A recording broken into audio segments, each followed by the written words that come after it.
नमस्कार दोस्तों, कैसे हैं आप सभी लोग। उम्मीद करता हूँ आप लोग मस्त होंगे, जबरदस्त होंगे। आपकी एजुकेशन भी आपकी अच्छी चल रही होगी। तो दोस्तों आइए, आज का टॉपिक जो हमारा है, आज हम जो टॉपिक स्टार्ट करने वाले हैं, कुछ रसायन विज्ञान की जो बेसिक कॉन्सेप्ट, कुछ बेसिक चीजें होती हैं, हम उन पर डिस्कस करने वाले हैं, जो कि एग्जाम के नजरिए से महत्वपूर्ण तो नहीं होती, लेकिन आपके बेस के लिए बहुत जरूरी है। आप अगर उनको नहीं समझते हैं तो ये समझ लीजिए कि आप केमिस्ट्री को समझने में थोड़ा आपको बहुत ज्यादा दिक्कत होगी, थोड़ा नहीं बहुत ज्यादा दिक्कत होती है। आइए चालू करते हैं। सबसे पहले दोस्तों हम आज डिस्कस करेंगे कि आखिर ये ऑर्बिटल्स क्या होते हैं। ठीक है, कोई परमाणु होता है। सबसे पहले आप जानते हैं कि कोई परमाणु होता है। ठीक है, परमाणु में क्या होती हैं, परमाणु में क्या होते हैं, इलेक्ट्रॉन होते हैं। ओके, ये परमाणु है। कोई परमाणु मान लिया जाए सोडियम परमाणु, सोडियम परमाणु में 11 इलेक्ट्रॉन होते हैं। अब सोडियम परमाणु परमाणु ऐसे बना होता है भाई दबे, इस तरह से होता है ये परमाणु। ठीक है, सोडियम परमाणु है, ये इधर बीचों बीच में नाभिक होता है। ये इलेक्ट्रॉन क्या होता है, उनकी कक्षाओं में रहते हैं। ठीक है, उनके कक्षाओं में रहते हैं। ये तो पता है कि सोडियम परमाणु में कितने इलेक्ट्रॉन, कितनी कक्षाएं होती है, 3 कक्षाएं होती है। पहले में 2 इलेक्ट्रॉन, दूसरे में 8, तीसरे में। लेकिन ये तो आपको कक्षाएं, लेकिन क्या होता है, इनकी उप कक्षाएं भी होती है। इलेक्ट्रॉन कक्षाओं में क्या होती हैं, उप कक्षाएं भी होती हैं। इनके अंदर उप कक्षाएं भी होती है। जैसे इसकी उप कक्षा 1s होती है, और इसकी क्या होती है 2s2 2p6। यानी कि इसमें कितनी कितनी उप कक्षा है, एक s है और एक p है। और इसी तरह से इसमें भी अगली कक्षा है। ठीक है, तो हर एक परमाणु में जितनी भी कक्षाएं होती हैं, उनमें उप कक्षाएं होती हैं और इलेक्ट्रॉन उसी के अंदर रहते हैं। ठीक है, उन उप कक्षाओं को हम ऑर्बिटल कहते हैं। क्या कहते हैं, ऑर्बिटल। ठीक है, तो आज हम जानेंगे। इससे पहले वाली वीडियो में हमने बता दिया था कि जो है ये कक्षाएं, आखिर कक्षाओं में इलेक्ट्रॉन कैसे एंट्री करता है। आज के हम इस वीडियो में जानेंगे कि ऑर्बिटल में इलेक्ट्रॉन कैसे रहते हैं, कैसे नहीं, कितने प्रकार के ऑर्बिटल्स होती हैं। ठीक है, कितने प्रकार की ऑर्बिटल्स होती हैं और किस ऑर्बिटल में कितने इलेक्ट्रॉन रह सकते हैं। पिछले भी वीडियो में हमने इसकी डिस्कस की थी, लेकिन आज मैं इस पर ज्यादा विस्तृत रूप से इसमें चर्चा करने वाले हैं। चलिए देखते हैं।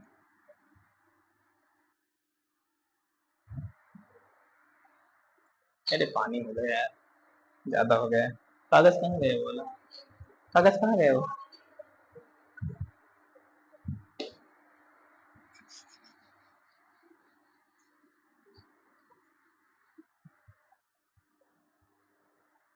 तो आज हम जानेंगे, सबसे पहले जानेंगे ऑर्बिटल। क्या जानेंगे, ऑर्बिटल। ऑर्बिटल के प्रकार। अब हम सबसे पहले जानेंगे कि ऑर्बिटल क्या होते हैं। ठीक है, ऑर्बिटल मैंने बताया कि कक्षाओं के अंदर उप कक्षाएं होती हैं, जिन्हें हम ऑर्बिटल कहते हैं। ऑर्बिटल के अंदर ही इलेक्ट्रॉन मौजूद होते हैं। अब ऑर्बिटल देखते हैं। ऑर्बिटल कितनी होती हैं, ऑर्बिटल होती हैं 4 प्रकार की। कितने प्रकार की, 4 प्रकार की ऑर्बिटल होती है। ऑर्बिटल कितने, कोई पूछे कि ऑर्बिटल कितने, 4 प्रकार की होती है। ठीक है, एक होती है एस ऑर्बिटल। ठीक है, एस ऑर्बिटल। ठीक है, एक होती है इसके बाद पी ऑर्बिटल। ठीक है, एस ऑर्बिटल, पी ऑर्बिटल और डी ऑर्बिटल, और उसके बाद एफ ऑर्बिटल। ठीक है, एफ ऑर्बिटल। अब जानते हैं कि इन ऑर्बिटलों में कितने इलेक्ट्रॉन रह सकते हैं, इनका प्रारूप कैसा होता है, इनकी आकृति कैसी होती है। तो इलेक्ट्रॉनों की संख्या, इलेक्ट्रॉनों की संख्या कितनी होती है, यानी कि एक ऑर्बिटल में कितने इलेक्ट्रॉन रह सकते हैं। ठीक है, एक इलेक्ट्रॉन में कितने एक ऑर्बिटल में कितने इलेक्ट्रॉन रह सकते हैं। तो इस ऑर्बिटल में एक इलेक्ट्रॉन से 2 इलेक्ट्रॉन रह सकते हैं। ठीक है, और इसमें 1 से 6 इलेक्ट्रॉन रह सकते हैं, और इसमें 1 से 10 रह सकते हैं, और इसमें 1 से 14 इलेक्ट्रॉन, 1 से 14 इलेक्ट्रॉन रह सकते हैं। अब हम डिस्कस करते हैं कि आखिर जो है इनकी आकृतियां कैसी होती हैं। ठीक है, इनकी आकृतियां कैसी होती हैं। तो आप ऑर्बिटल की आकृति, ऑर्बिटल की आकृति, ऑर्बिटल की आकृति, ठीक है। ऑर्बिटल की आकृतियों में अगर देखें तो इसकी आकृति होती है गोल, क्या होती है, गोलाकार होती है। इस ऑर्बिटल की आकृति क्या होती है, गोलाकार होती है। पी ऑर्बिटल की आकृति जो होती है वो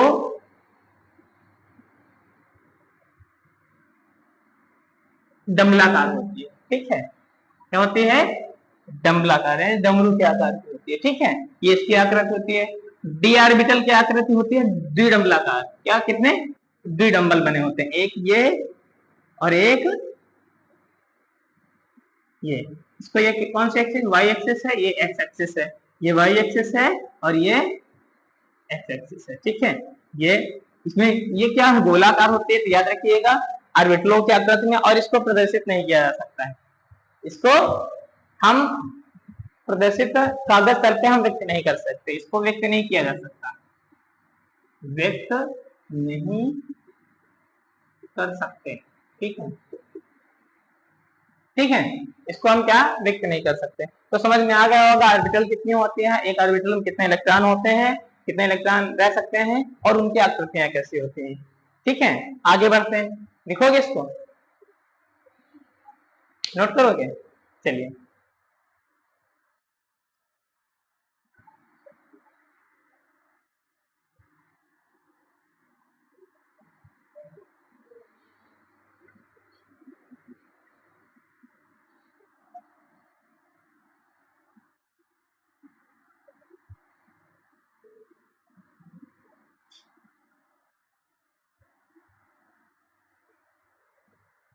चलिए, अब हमने अभी बता दिया कि ऑर्बिटल में इलेक्ट्रॉन कैसे हो सकते हैं। अब एक वैज्ञानिक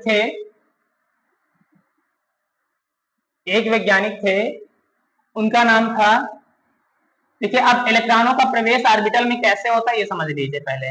इलेक्ट्रॉनों का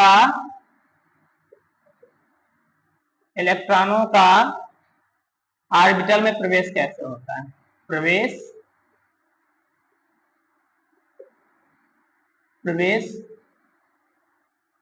कैसे होता है, ठीक है। ऑर्बिटल में इलेक्ट्रॉनों का प्रवेश कैसे होता है, इसके संबंध में एक वैज्ञानिक थे, ठीक है, जिनका नाम था हुंड, ठीक है, ठीक है। हुंड का नियम, किसका नियम, हुंड। तो हुंड ने एक नियम बताया, हुंड ने क्या बताया, हुंड ने बताया कि आखिर जो ऑर्बिटल में इलेक्ट्रॉन होते हैं वो कैसे एंट्री करते हैं। तो उन्होंने पहली बात ये बताया, दो तीन बातें बताई वो मैं बता रहा हूँ। उन्होंने पहली बात ये बताई कि अधिकांश इलेक्ट्रॉन, अधिकतर जो इलेक्ट्रॉन होते हैं वो ऑर्बिटल में अयुग्मित रहना पसंद करते हैं। क्या रहना पसंद करते हैं, अयुग्मित रहना पसंद करते अधिकांश। अर्थात अयुग्मित का मतलब, जैसे मान लीजिए कोई ऑर्बिटल है, मान लीजिए पी ऑर्बिटल है, ठीक है, पी ऑर्बिटल में 6 इलेक्ट्रॉन रहते हैं, ठीक है। जैसे पी ऑर्बिटल है, मान लीजिए यहाँ पे 5 इलेक्ट्रॉन है, ठीक है। तो यहाँ पी ऑर्बिटल में कितनी कक्षाएं बनेंगी, 3 ही बनेंगी, क्योंकि याद रखिएगा एक ऑर्बिटल में अधिकांश कितने इलेक्ट्रॉन रह सकते हैं, 2, ठीक है। एक ऑर्बिटल में कितने, 2 रह सकते हैं।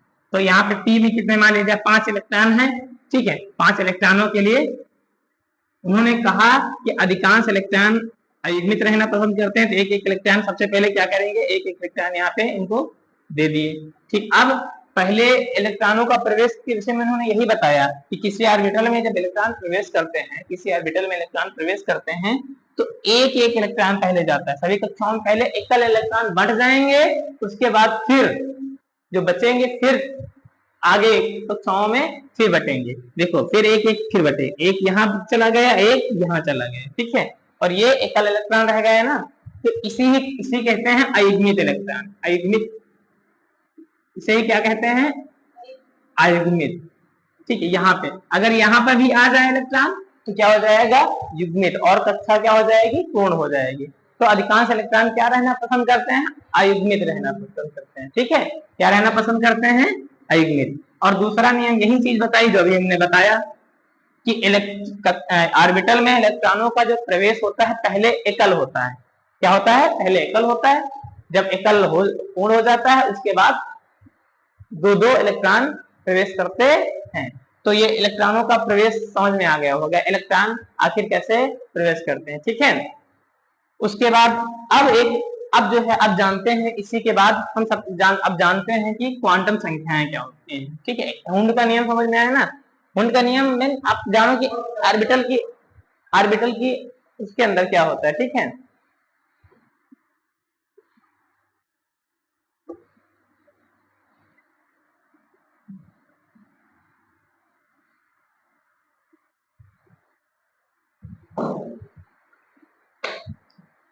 अब हम जानेंगे क्वांटम संख्याएं।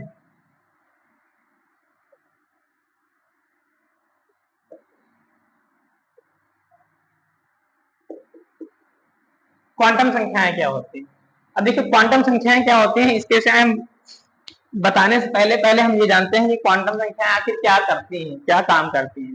देखो किसी भी परमाणु में जो इलेक्ट्रॉन किस कक्षा में एंट्री कर रहा है, ठीक, इलेक्ट्रॉन की प्रकृति कैसी है, ठीक है, इलेक्ट्रॉन की दिशा किस तरफ है, इन सभी चीजों का जो वर्णन करता है वो क्या कहलाती हैं, क्वांटम संख्याएं कहलाती हैं। क्या कहलाती हैं, क्वांटम संख्याएं। चलिए अब क्वांटम संख्याओं के विषय में जानते हैं। क्वांटम संख्याएं कितने प्रकार की होती हैं।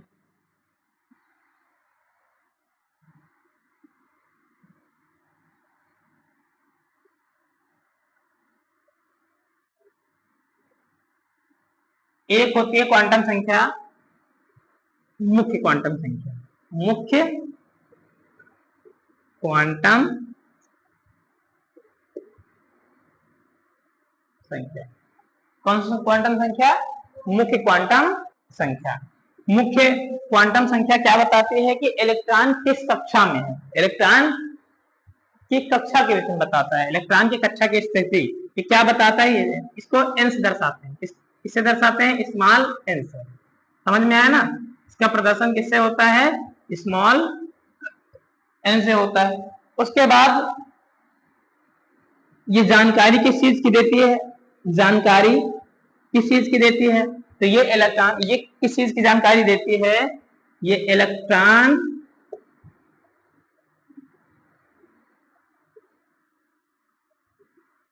की कक्षा की जानकारी देती है कि ये इलेक्ट्रॉन की कक्षा यानी किस कक्षा में इलेक्ट्रॉन है।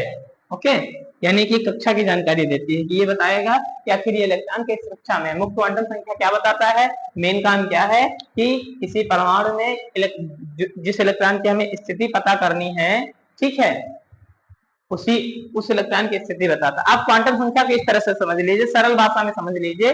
यार हमें जैसे मान लिया जाए हमें किसी व्यक्ति का पता लगाना है ना, क्वांटम संख्या क्या है इसके विषय में हम जानकारी सबसे एकदम इजी भाषा में देते हैं। जैसे हमें किसी व्यक्ति का पता लगाना है कि कोई व्यक्ति कहाँ रहता है, तो उसके विषय में हमें क्या पता करना है, क्या पता करना है, हमें उसके विषय में क्या क्या मालूम होना चाहिए, उसका नाम मालूम होना चाहिए, सबसे पहले उसका गांव मालूम होना चाहिए, है ना, आखिर उसका गांव कौन सा है, ठीक है, या फिर जिला जैसे मान लिया जाए कहीं बता दिया जाए।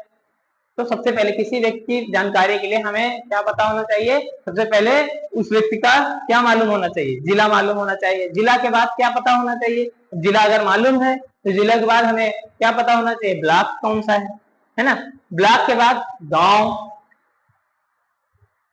गांव पता होना चाहिए, गांव के बाद फिर मोहल्ला, तभी तो पता होगा कि आखिर जो है। तो अगर हमें कोई अजनबी व्यक्ति है दूसरे स्टेट का है, अगर वो जानकारी लेना चाहता है कि आप कहाँ रहते हैं, तो हमें उस व्यक्ति की जानकारी के लिए सबसे पहले उस व्यक्ति की लोकेशन यानी सभी जानकारी पता होनी चाहिए, जिला पता होना चाहिए, ब्लॉक पता होना चाहिए, गांव पता होना चाहिए, गांव के बाद उसका मोहल्ला, मतलब उसका घर किस मोहल्ले में, गाँव में, है ना। ये सब चीजें अगर पता होती हैं तो हमें उस व्यक्ति की जानकारी मिल जाती है।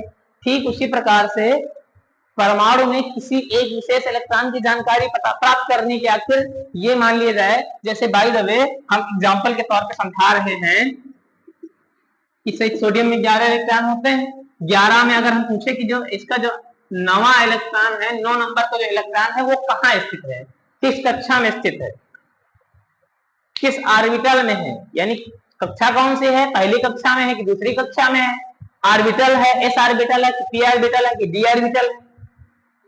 ठीक है, इन चीजों की जानकारी लेने के लिए हमें जिन संख्याओं की जरूरत पड़ती है उसे हम क्वांटम संख्या कहते हैं। समझ में आया ना। अब साधारणतः आप ये कह सकते हैं जिस प्रकार से किसी व्यक्ति के पते के लिए उस व्यक्ति का जिला, ब्लॉक, गांव और उस मोहल्ले का नाम का पता होना बहुत ही जरूरी होता है, ठीक उसी प्रकार से किसी परमाणु में इलेक्ट्रॉन की स्थिति का पता लगाने के लिए, कोई परमाणु है ना, सोडियम परमाणु है, कोई परमाणु है और परमाणु में हमें इस इलेक्ट्रॉन की स्थिति पता लगानी है कि आखिर इसकी स्थिति कहाँ है। तो उस स्थिति को पता लगाने के लिए जिन संख्याओं की हमें जरूरत पड़ती है उसे हम क्या कहते हैं, क्वांटम संख्या कहते हैं। तो क्वांटम संख्या एकदम समझ में आ गया ना, क्वांटम संख्या, ठीक है, समझ में आ गया होगा। ओके, तो अब क्वांटम संख्याएं कितने प्रकार की होती हैं देखते हैं। क्वांटम संख्या, पहली क्वांटम संख्या क्या है, पहले मुख्य क्वांटम संख्या, इसका भी कोई काम होगा, जैसे जिले का काम होता है। जिला, जैसे मान लीजिए आपको जिला पता हो गया तो पूरे आपको ढूंढना नहीं पड़ेगा ये जिला कहाँ है। तो ऐसे मुख्य क्वांटम संख्या ये बता देता है कि आखिर कक्षा बता देता है कि आखिर ये इलेक्ट्रॉन किस कक्षा में है। समझ में आ गया ना, ठीक है। जैसे जिला बता देता है कि मतलब जिला बता देता है कि आखिर ये व्यक्ति किस राज्य में है ना, जिला से पता चल जाएगा किस राज्य में है, या फिर ये यहाँ पे इसकी लोकेशन है, इस जिले के बाहर नहीं हो सकता, इसी में हो सकता है। वैसे मुख्य क्वांटम संख्या क्या, इलेक्ट्रॉन की कक्षा का वर्णन कर देता है।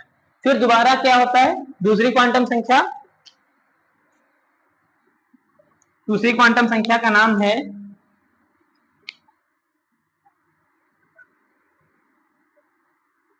द्विअंशी क्वांटम संख्या। ठीक है, द्विअंशी क्वांटम संख्या, द्विअंशी क्वांटम संख्या। अब इसका काम क्या होता है, इसको क्वांटम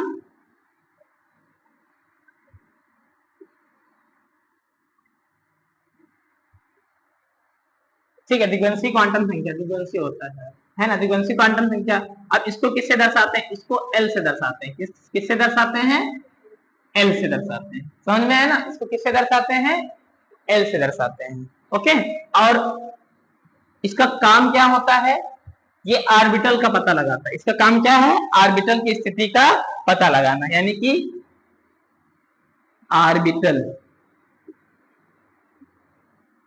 ऑर्बिटल का पता।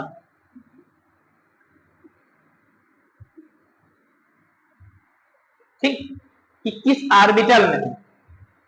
ओके, यानी कि किस ऑर्बिटल में, यानी कि वो जो है वो इलेक्ट्रॉन एस ऑर्बिटल में है कि पी ऑर्बिटल में है कि डी ऑर्बिटल में है और कि एस ऑर्बिटल में। ओके, समझ में है ना। अगर, और इसको एल से दर्शाते हैं, याद रखिएगा, अगर कोई इलेक्ट्रॉन एस ऑर्बिटल में हो तो उसका एल का मान क्या रखोगे, 0 रखोगे। अगर पी ऑर्बिटल है उसका 1 रखोगे, डी ऑर्बिटल है तो 2 और एफ ऑर्बिटल है तो 3, याद रखिएगा। ठीक है, ये एल के मान है। ठीक है, और एक होता है, अगली क्या होती है, चुंबकीय क्वांटम संख्या। कौन सी, चुंबकीय क्वांटम संख्या। और इसको किससे दर्शाते हैं, एम से। इसको किससे दर्शाते हैं, एम से। अब इसका काम भी कुछ होता होगा, इसका काम होता है ठीक उस ऑर्बिटल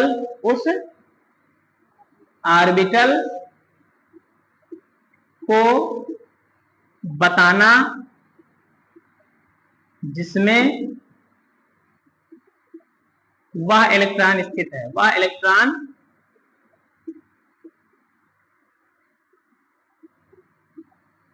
स्थित है। ठीक उस ऑर्बिटल को बताना। जैसे अब एग्जांपल के तौर पे यार देखो, जैसे मान लिया जाए इस ऑर्बिटल ने तो बता दिया, जिसे पी ऑर्बिटल है, पी ने तो मतलब आपको इससे द्विअंशी ने तो ये बता दिया कि ये इलेक्ट्रॉन किस ऑर्बिटल में होगा। लेकिन इस ऑर्बिटल में 3 कक्षाएं होती है ना, जैसे हम कह दिए कि ये इस ऑर्बिटल में होगा, तो आप किसमें भरोगे? कि पहली वाली में भरोगे, दूसरी में भरोगे, तीसरी में भरोगे, किसमें भरोगे? तो ये क्या बताएगा? ये ठीक ये बताएगा कि आखिर इसमें जाएगा कि इसमें जाएगा कि इसमें जाएगा। ओके, मान लीजिए हम कह रहे हैं कि 5वां इलेक्ट्रॉन है, तो 5वां इलेक्ट्रॉन क्या इसमें भर दोगे अपने? तो ये क्या बताएगा कि आखिर ये इलेक्ट्रॉन ठीक एग्जैक्ट किस कक्षा में जाएगा। ठीक है, अब अभी मैं बाकायदा अभी जब मैं समझाने लगूंगा ना, अभी एग्जांपल जब लूंगा ना, तब अभी एकदम से समझ में आ जाएगा। ठीक है, परेशान ना होगा। एक बार अभी रिवाइज कर देता हूं। अब चुंबकीय क्वांटम संख्या के बाद आता है चक्रण क्वांटम संख्या। कौन सी? चक्रण क्वांटम संख्या।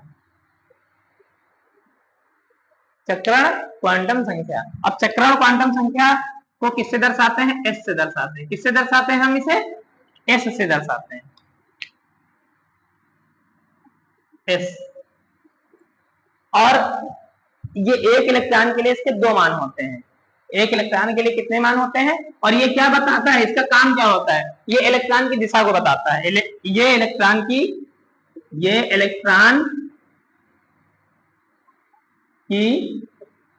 दिशा बताता है। दिशा बताता है। अब इलेक्ट्रॉन की दिशा और इसका मान जो होता है +-1/2 करके होता है। ठीक है, अगर इलेक्ट्रॉन ऊपर की तरफ है तो ये समझ लो +1/2, इसका मान क्या हो जाएगा? +1/2 हो जाएगा। अगर इलेक्ट्रॉन की दिशा नीचे की है, ठीक है, इलेक्ट्रॉन की दिशा नीचे की ओर है, तो यानी इसका मान क्या होगा? इसका मान क्या होगा? माइनस में होगा। ओके, और एक चीज और इधर समझ लीजिए कि चुंबकीय क्वांटम संख्या का मान जो होता है चुंबकीय -L से लेकर के +L तक होता है। -L से लेकर के +L तक होता है। अब एक बार और समझ लीजिए इसको अच्छे से। यहां दिख रहा है कि नहीं? यहां दिख रहा है ना बराबर? ठीक है, अब मैं समझा दे रहा हूं इसको। पहले एक बार समझ लीजिए क्वांटम संख्या क्या होती है। क्वांटम संख्या मैंने बता दी। क्वांटम संख्या यानी किसी परमाणु में इलेक्ट्रॉन की स्थिति का उसकी ठीक एग्जैक्ट स्थिति का पता लगाने के लिए उपयोग में आता है। ठीक है, इस 4 प्रकार की होती है। एक मुक्त क्वांटम संख्या। मुक्त क्वांटम संख्या इलेक्ट्रॉन की मेन कक्षा को बताएगा। ठीक है, दिग्वंशी क्वांटम संख्या। दिग्वंशी क्वांटम संख्या क्या बताएगा? दिग्वंशी क्वांटम संख्या ऑर्बिटल, किस ऑर्बिटल में आखिर है वो। चुंबकीय क्वांटम संख्या, ठीक है, ठीक उस ऑर्बिटल को बताएगा जिसमें इलेक्ट्रॉन स्थित है। और चक्रण क्वांटम संख्या, इसको एस से दर्शाते हैं, और ये इलेक्ट्रॉन की दिशा को बताएगा। अब जैसे हम कह दें, अब जैसे बाय द वे, अब कोई हम एग्जांपल के तौर पे इसी से नीले से बताएं, ज्यादा दिखता है ना। जैसे मान लिया जाए हम कह दें कि सोडियम परमाणु का सोडियम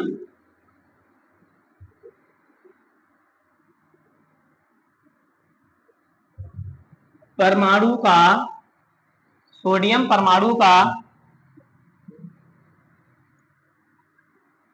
8वां इलेक्ट्रॉन कहां होगा? 8वां इलेक्ट्रॉन की स्थिति बताइए। इलेक्ट्रॉन की स्थिति, सोडियम परमाणु है ना? सोडियम परमाणु के 8वां इलेक्ट्रॉन कहां होगा ये बताना है। ठीक है, तो सोडियम में कितने इलेक्ट्रॉन होते हैं? कितने इलेक्ट्रॉन होते हैं? 11, यानी कि ये हो गया। ठीक है, अब यहाँ पे इसका आप सबसे पहले आपको इलेक्ट्रॉनिक विन्यास निकालना आना चाहिए। ठीक है, इलेक्ट्रॉनिक विन्यास अगर इसका निकालेंगे तो पहले में क्या होगा? 1s2 है ना, 2s2, 2p6 और 3s1। ओके, इतना समझ में आया ना? अब हमको किस इलेक्ट्रॉन के विषय में जानकारी लेनी है? किसके विषय में जानकारी लेनी है? किस इलेक्ट्रॉन के? 8वां इलेक्ट्रॉन के विषय में है ना। 8वां बताना है तो पहला दूसरा तो इसी में आ जाएगा, तीसरा चौथा इसमें आ जाएगा, पांचवा छठा सातवां आठवां नवां 10वां, 10 तक तो यही इसी में है। यानी कि हमें इलेक्ट्रॉन की जानकारी अगर हमको लेनी है तो किस कक्षा में होगा? इसमें। कक्षा कौन सी होगी? मैंने बताया था मुख्य क्वांटम संख्या क्या बताती है? ये क्या है? इसी को कहते हैं मुख्य क्वांटम संख्या। इसकी मुख्य क्वांटम संख्या कितनी है? 2 है। यानी कि ये परमाणु की किस इलेक्ट्रॉन में होगा, परमाणु की दूसरी कक्षा में होगा, परमाणु की दूसरी कक्षा। तो कक्षा की जानकारी पता चल गई। और एक चीज देखो, ऑर्बिटल भी तो पता चल गया, किस ऑर्बिटल में, पी ऑर्बिटल में है। तो पी ऑर्बिटल यानी कि इसको किससे दर्शाते थे, एल से, ठीक है। कौन से है, पी, पी ऑर्बिटल है ना। कौन से ऑर्बिटल है, यहां दिख रहा है ना, इसमें देखो दिख रहा है कि नहीं, दिख रहा है, ठीक है, पी ऑर्बिटल है। अब पी ऑर्बिटल में मैंने बताया था एल का मान पी के लिए कितना होता है, अभी मैंने बताया एल का मान पी के लिए कितना होता है, 1। कितना हो जाएगा, 1। ओके। अब किसके विषय में जानकारी, अब इसी से एम का मान पता करना है कि आखिर ठीक इलेक्ट्रॉन किसमें होगा, आखिर ठीक इलेक्ट्रॉन किसमें होगा। इतना निकालना पता चल गया ना कि मुख्य क्वांटम संख्या कक्षा कौन सी होगी, दूसरी होगी, ऑर्बिटल कौन सी होगी, ये होगा। आ गया ना बाबू समझ में। अब देखो यहाँ पे आपको अब पता करना है कि यानी कि जैसे कि ये चुंबकीय क्वांटम संख्या, किसकी, चुंबकीय क्वांटम संख्या एम का मान।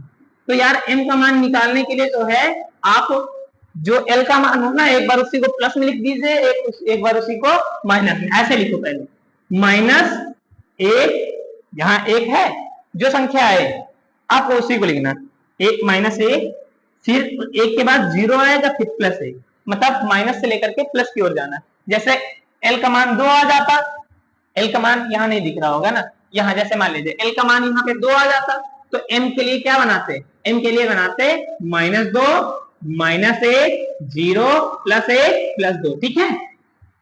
जो आता उसी को पहले माइनस में, फिर 0 का उसी को प्लस में, समझ में आया ना। अब देखो लिख दिया, अब सभी के लिए एक ऐसे बना दो, ये यहाँ दिख रहा है ना, नहीं दिख रहा, ठीक है, तो इसको हम रफ कर देते हैं, यहां तो दिख ही रहा है ना।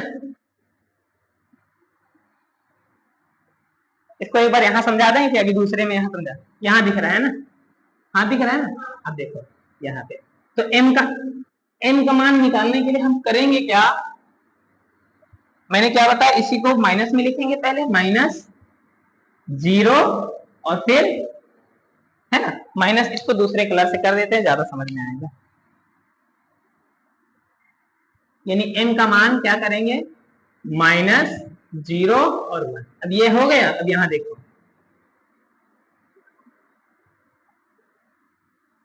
सभी के नीचे ऐसे कक्षाएं बना दो, ओके। तो एम का मान ये, अब आपको इसमें कौन सा इलेक्ट्रॉन पता करना था, 8वां, कौन सा इलेक्ट्रॉन पता करना, 8वां। तो यहाँ तक देखो, यहाँ चौथा इलेक्ट्रॉन था, 4 तक तो हो गया था, तो इस ऑर्बिटल में कौन सा जाएगा, एंट्री किसकी होगी, एंट्री होगी ये 5वां इलेक्ट्रॉन, अभी मैंने बताया 5वां इलेक्ट्रॉन, ये 6ठा इलेक्ट्रॉन, ये 7वां, और ये बता दिया कि नहीं, एग्जैक्ट स्थिति बता दिया कि नहीं, एग्जैक्ट स्थिति कितनी है, तो एम का मान कितना होगा इसके लिए, एम का मान -1 होगा, क्या होगा, -1 होगा। समझ में आ गया ना, इतना समझ में आया ना। तो यानी कि एम का मान 8वें इलेक्ट्रॉन के लिए एम का मान क्या होगा, -1, ओके। अब एस का मान क्या होगा, एस का मान बहुत आसान है, इलेक्ट्रॉन अगर ऊपर की ओर है तो प्लस का 1/2, अगर नीचे की ओर है तो माइनस का 1/2, तो एस का मान क्या होगा, माइनस का 1/2। ये दिख रहा है ना, नहीं ये एम दिखा, तो यहाँ पे एस का मान क्या हो जाएगा, माइनस का 1/2, ओके। समझ में आ गया ना। तो कैसे इलेक्ट्रॉन की स्थिति का पता लगाते हैं, समझ में आया। सबसे पहले आपको क्या करना है, जैसे सोडियम परमाणु को 8वें इलेक्ट्रॉन की स्थिति का पता लगाना है, ये बेटा ये नीट एग्जाम के लिए बहुत इंपॉर्टेंट है, जो नीट का एग्जाम है ना, नीट में ये अधिकांश एक आधा क्वेश्चन रख देते हैं, ठीक है। ऐसे ही कहा रख दें कि आखिर एस ऑर्बिटल की आकृति कैसी होती है, तो मैंने एस ऑर्बिटल की भी आकृति बताई है, ओके, समझ में है ना। तो ये देखिए, तो यहाँ पे सबसे पहले आपको क्या लिखना है, इलेक्ट्रॉनिक विन्यास निकालना है, इधर समझ लो, इसका इलेक्ट्रॉनिक विन्यास निकालना है। इलेक्ट्रॉनिक विन्यास निकालने के बाद अब जो कह रहा है, जिस इलेक्ट्रॉन के विषय में कह रहा है, अब देखो कौन किस कक्षा में जाएगा। 8वां बता रहा है तो दूसरा तीसरा, पहला दूसरा तो इसी में है, तीसरा चौथा इसमें गया। अब इसमें 5वां भी गया होगा, छठा भी गया होगा, 7वां भी गया, 8वां 9वां 10वां, 10 तक इलेक्ट्रॉन, तो 8वां इलेक्ट्रॉन भी तो इसी में होगा ना, है ना। तो अब इसी को उठा लो, ये जो संख्या होगी उसको n लिख दो, यही मुख्य इच्छा होगी, ठीक है। और अब यहाँ पे देखो p है तो p का मान यहाँ पे देख लो, l के लिए p का मान कितना होगा 1, है ना। p के लिए l का मान कितना होता है 1, तो पता चल गया। अब p ऑर्बिटल जब पता चल गई तो m का ऑर्बिटल m निकालने के लिए जो l का मान है एक बार माइनस से लेकर के प्लस तक लिख दो, देखो -1 0 प्लस। अब देखो यहाँ पे क्या हो जाएगा, अब क्या करना है, अब एग्जैक्टली अब बताना था ना 8वां इलेक्ट्रॉन, इसी में एंट्री कराओ, ये 5वां 6ठा 7वां और ये 8वां, तो m का मान किसमें आ गया -1 और s का मान क्या हो जाएगा -1/2, क्योंकि इलेक्ट्रॉन की दिशा नीचे की ओर है। इसको लिखोगे, इसको लिखोगे ना, ठीक है। तो आप इसको जो है नोट कर लो, ठीक है। एक और एग्जांपल बता रहे हैं, ठीक है, एक और एग्जांपल बताएंगे, उसके बाद जो है अपना जो है समझ में आ जाएगा, तब तक नोट कर लो, नोट कर लो। एक और एग्जांपल इसी का देखते हैं, फिर उसके बाद इस टॉपिक को क्लोज करते हैं और होमवर्क घर के लिए देते हैं। चलिए ठीक है, तो पहले एक बार हम ओरल में समझा देते हैं क्वांटम संख्याएं क्या होती हैं। क्वांटम संख्या क्या होती है, किसी परमाणु में इलेक्ट्रॉनों की जानकारी, ठीक जानकारी यानी उसकी स्थिति का पता लगाने के लिए क्वांटम संख्या का उपयोग करते हैं। क्वांटम संख्या कितने प्रकार की होती है, 4 प्रकार की होती है। मुख्य क्वांटम संख्या, दिग्वंशी क्वांटम संख्या, चुंबकीय क्वांटम संख्या और चक्रण क्वांटम संख्या। मुख्य क्वांटम संख्या को किससे दर्शाते हैं, n से, और दिग्वंशी को l से, चुंबकीय को m से और चक्रण को s से दर्शाते हैं। फिर उसके बाद इनकी जानकारी, किस कक्षा से कौन सी जानकारी मिलती है, इसको इससे किसकी जानकारी, इलेक्ट्रॉन की कक्षा की, इसकी ऑर्बिटल का पता लगा चलता है, और इससे ठीक उस ऑर्बिटल का पता चलेगा जिसमें इलेक्ट्रॉन स्थित है, और इससे ये इलेक्ट्रॉन की दिशा को बताता है। ओके, चलिए अब एक और एग्जांपल देख लेते हैं कि उसके बाद आगे बढ़ते हैं।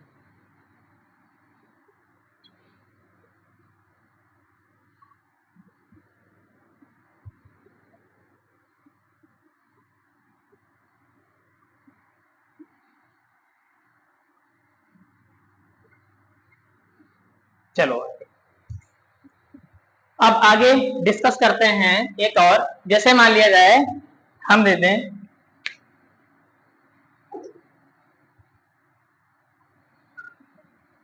पोटेशियम है, ठीक है, जैसे बाय द वे पोटेशियम है, पोटेशियम का हमको, ठीक है, अगर आ जाए कि k बराबर 19 का 14वां इलेक्ट्रॉन की सभी क्वांटम संख्या लिखिए, सभी क्वांटम संख्याओं के मान लिखिए, संख्याओं का मान लिखो। ओके, ठीक है, तो कैसे लिखोगे, सबसे पहले इसका क्या लिखोगे, इलेक्ट्रॉनिक विन्यास, k बराबर 19 है तो इसका इलेक्ट्रॉनिक विन्यास क्या होगा 1s2 2s2 2p6, है ना। उसके बाद क्या आएगा 3s2 और 3p6, है ना। देखो 1s2 2s2 2p6 3s2 3p6 और फिर उसके बाद 4s1, है ना। कितने हो गए 10 18 1 19 4s1, है ना। और किस इलेक्ट्रॉन की जानकारी करनी है, 14वें इलेक्ट्रॉन की। सबसे पहले आप किस इलेक्ट्रॉन की जानकारी करनी है हमको, 14वें। तो पहला दूसरा इसमें गया, तीसरा चौथा इसमें गया, 10 तक इसमें चले गए, 10 तक इसी में जाएंगे। अब 11 12 इसमें, यहाँ पे 13 14 15 16 17 18 तक इसमें जाएंगे, तो हमको कौन सी उठानी पड़ेगी, इसको उठाना पड़ेगा, यानी कि अब हमें ये वाली इसको उठा लेते हैं, यानी 3p6, तब यहाँ पे तब 3p6। अब यहाँ पे अब सबसे पहले हम क्या निकालेंगे, ये a, ये जो ये संख्या है ये क्या n का मान है, n बराबर कितना हो जाएगा 3, है ना। अब n का मान, अब l का मान क्या हो जाएगा p, ये तो बताया था, p के लिए l का मान कितना होता है 1 होता है ना, 1 होता है। अब m का मान क्या हो जाएगा, m का मान इसी को प्लस में लिखेंगे, इसी को माइनस में। तो यहाँ पे देखो माइनस का 1 0 फिर 1।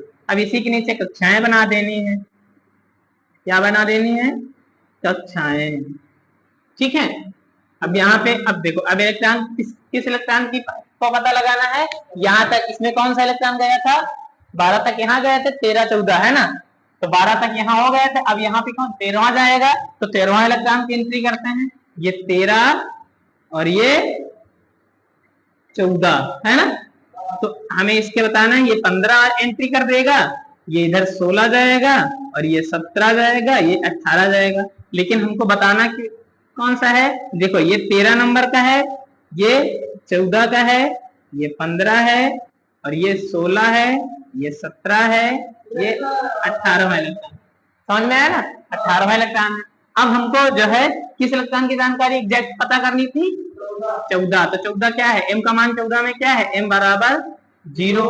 अब ये ऊपर तरफ है कि नीचे की तरफ, ऊपर की तरफ है, तो s का मान क्या हो जाएगा, प्लस का 1/2। तो सभी क्वांटम संख्याओं के मान निकल आए ना, यानी कि सभी के मान क्या होंगे, सभी क्वांटम संख्याओं के मान। ठीक है, सभी क्वांटम संख्याओं के मान निकालना है। इसके लिए कैसे, क्या मान हुए, n का मान कितना आया 3, l का मान कितना आया 1, ठीक है, m का मान कितना आया 0 और s का मान कितना आया 1/2। ओके, समझ में आ गया ना। तो उम्मीद करता हूं आप सभी को ये समझ में आ गए होंगे। ठीक है, इसको नोट डाउन करेंगे, नोट डाउन करोगे, करना हो तो कर लो। ठीक है, नोट डाउन कर लो। और मैं उम्मीद करता हूं आप सभी से कि ये आपको समझ में आ गए होंगे। अब कुछ घर के लिए दे रहे हैं होमवर्क, आप प्रैक्टिस कीजिएगा। मिलते हैं हम तब, उसके बाद मिलते हैं अगली क्लास में। सबसे पहले आप पहले होमवर्क देते हैं ना, तो भैया यहाँ पे आपको होमवर्क देने जा रहे हैं, ये यहाँ पे होमवर्क है। ओके, मैग्नीशियम के 5वां इलेक्ट्रॉन, 5वां इलेक्ट्रॉन। ओके, कैल्शियम का 12वां इलेक्ट्रॉन और ऑक्सीजन का